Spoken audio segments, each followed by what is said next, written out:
These are the 5 secrets to a cinematic mix. Number 1, use 2 reverbs instead of 1. Use a convolution reverb first to add a sense of room, of a space around your sound, even if you are using wet samples. And then add a whole reverb, a digital algorithmic reverb with the whole type of setting to add that extra layer and that long, nice decay type of reverb. Number 2, cut instead of adding. Let me explain. Sometimes we need an instrument to sound a little bit brighter, right? Sometimes we need to brighten the trumpets, for example. And we will go for the EQ and reach that knob and add some high frequencies.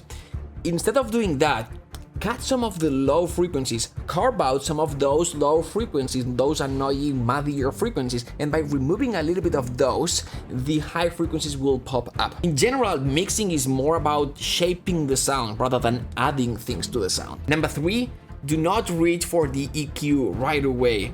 Instead, try to add a little bit of analog saturation. Maybe it's the Waves J37 or the Kramer tape or the Studer A800, or maybe instead of going tape saturation, you're going for analog channel from Mac DSP. Sometimes inserting one of those plugins adds richness to the sound and adds subtleties that are going to add to the musicality of your instruments. Number 4, make space for the low frequencies. Generally, we tend to think epic music, cinematic music, lots of low end, and we start to adding low frequencies to all the low instruments, and that's just gonna create a mess of muddiness in the low end.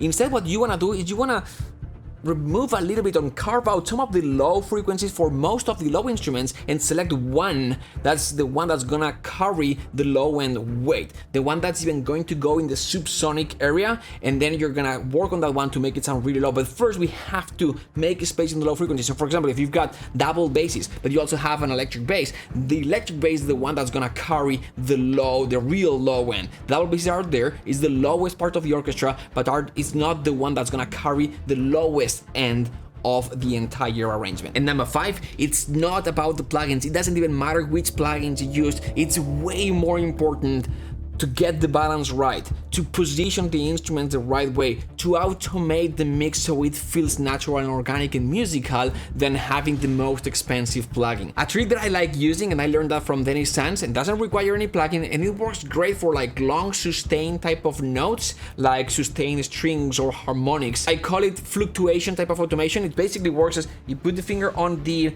fader and just move it quickly up and down, like half a dB up, half a dB down. It makes the sound feel more alive, and it doesn't require any plugin, and it makes a big difference. They do that even with live orchestras. It's just long sustained note, just adding a little bit of that fluctuation, that type of vibration on top of the sound that makes it more interesting, makes it more musical. And finally, a bonus one, being able to mix your orchestral music is a great skill to have, but you have to understand that mixing is a process that's meant to elevate your music, if you will, to make it sound bigger, wider, more cinematic, but it's not meant to fix any composing problems. It can. Sometimes you will be fixing composing problems, but what you want to make sure is that when you're done composing, you export those stems or those tracks to start the mixing process. That music has to already sound good, and then start the mixing process to elevate, to widen, to gain a little bit of clarity, to make it sound more cinematic. But if it already sounds good, the mixing process is gonna be much easier and you're gonna get more out of your music.